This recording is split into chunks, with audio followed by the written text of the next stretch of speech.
Hi students, very good morning to all of you. In the previous class, we have discussed about the lesson called polymers, which is very a small lesson. In that, I have given you the definition of polymer, what is the meaning of poly, what is the meaning of mer, many units. If many units combine together, a large molecule is formed which is called polymer. The units which are used to make a polymer, smaller units, are called monomers. So that the process of formation of a large molecule by combining smaller molecules, that process is called polymerization. All these things we have discussed in the previous class, and also a brief classification we have discussed basing on source, basing on structure, basing on intermolecular forces, basing on monomers, basing on that polymerization. So all that brief classification I have explained you in the previous class. Now in the today's class, we can define each classification with the examples. So examples are very important for this. First one, basing on source. Based on source, polymers are classified into three types, which we have already told you. First one is natural polymers. So what are natural polymers? The man-made polymers are called as natural polymers. So the polymers which are prepared by the man. So the polymers which are obtained from the plants, the polymers which are obtained from animals. So that polymers are called as natural polymers. So obtained from natural sources. Obtained from natural source. So example for this are rubber. Rubber is a natural polymer. Proteins, starch.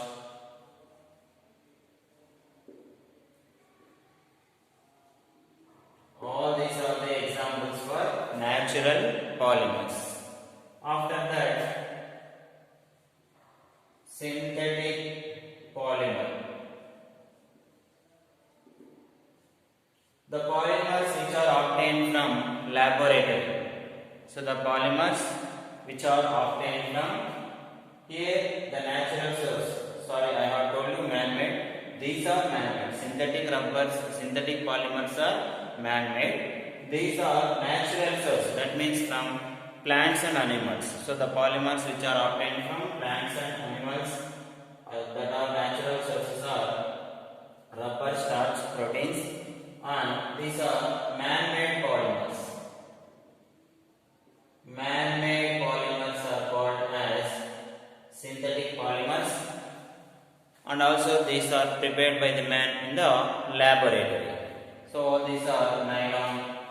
Examples for this are nylon, terylene, and also Teflon.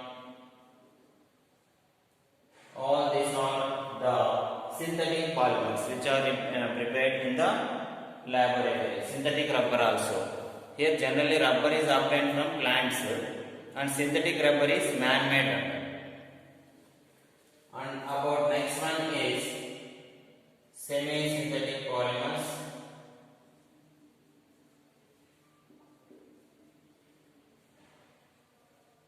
Semi-synthetic polymers means which are obtained, which occurs naturally, but by making some modifications in the laboratory, semi-synthetic polymers are formed. So how can we define that? These are mostly derived from natural sources are naturally occurring polymers by some modifications, by occurring polymers by chemical modifications.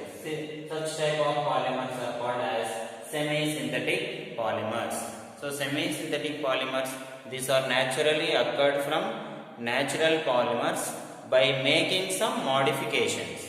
So some of the polymer is occurred from natural sources, some is obtained from the laboratory. Such type of polymers are called as semi-synthetic polymers.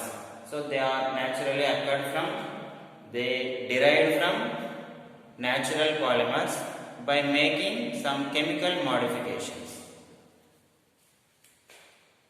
These are the polymers derived from natural polymers by making chemical modification.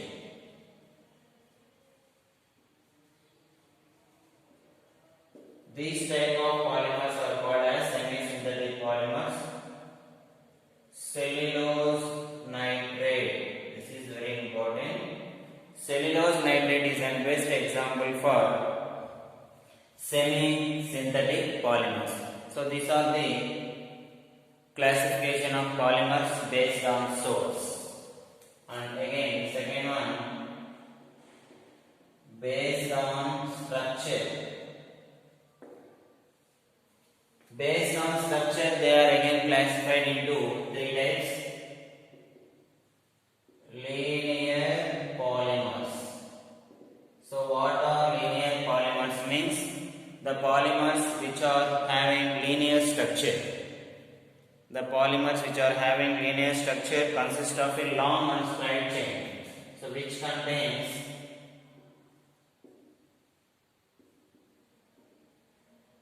long and straight chain, which contains long and straight chain polymers are called as linear polymers. They will be like this. So examples for this is polyvinyl chloride, high density polyethylene. These are the examples. Polyvinyl chloride, high density polythene. Such type of polymers are called as linear polymers. And again, branched polymers.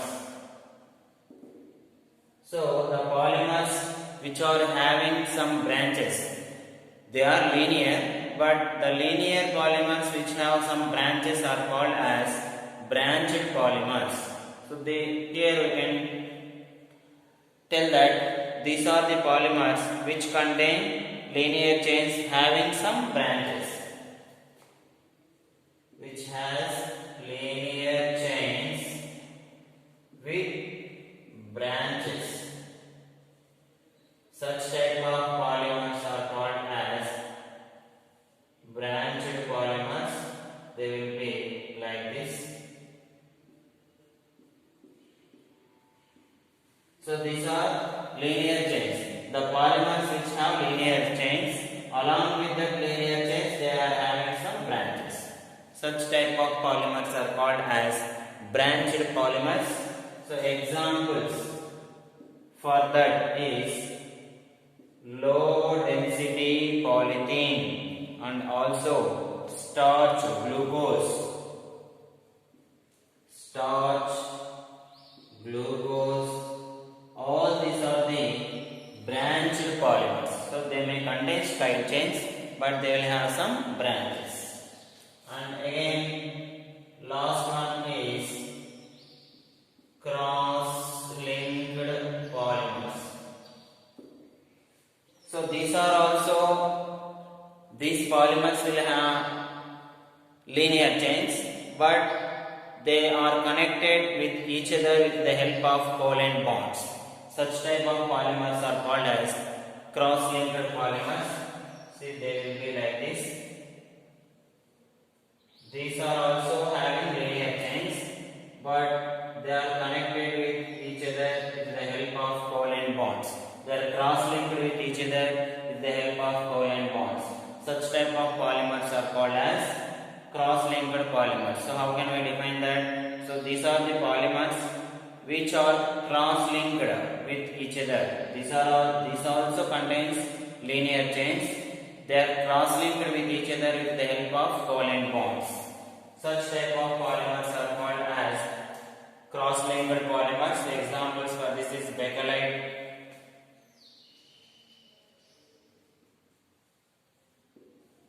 melamine. All these are the examples for melamine, not melamine. All these are the examples for cross-linked polymers. After that, based on monomers. Based on monomers, they are classified into two types. One is homopolymer and second one is copolymer. Homopolymer means which contains one monomer.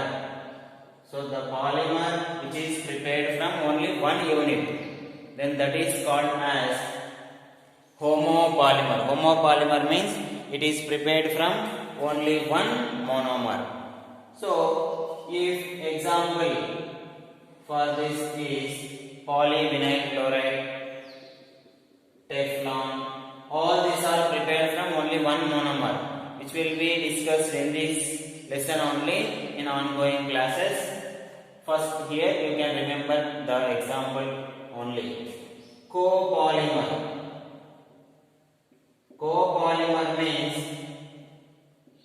which contains or which is prepared from more than one monomer, which contains two or more monomers, which is prepared from more than one monomer. Here only one monomer, from one monomer only one polymer is prepared. But in the case of copolymers, two or more monomers combined together to form a polymer. That is called as copolymers. So example, nylon, terylene, all these are the examples for copolymers. And again fourth classification is based on polymerization.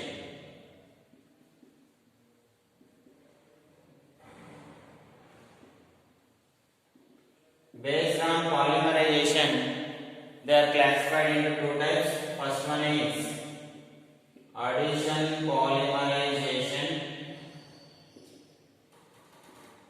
and again second one is condensation polymerization.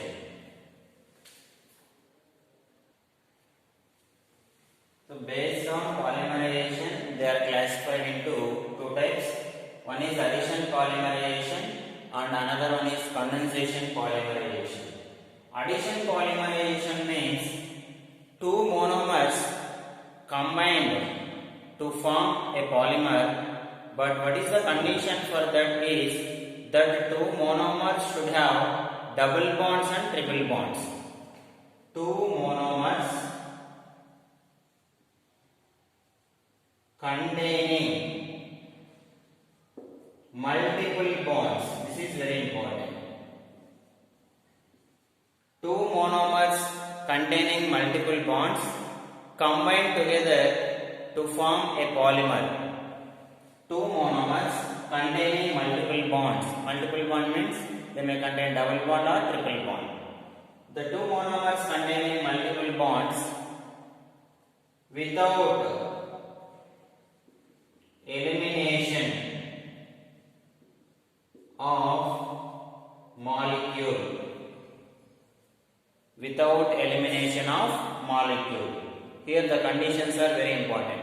Two monomers which are having multiple bonds should combine with each other to form a polymer, but they should not eliminate any molecule from that monomers. So removal of water, like that, they should not be happening. So this type of polymerization is called as addition polymerization. Two monomers having multiple bonds combined with each other to form a polymer without elimination of molecule. That type of polymerization is called as addition polymerization. So for example, the formation is examples for such type of addition polymerization is buna-N, buna-S. These are the polymers. And again second one is condensation polymerization. Condensation polymerization. So what is condensation polymerization? Condensation polymerization means here also we should have two monomers.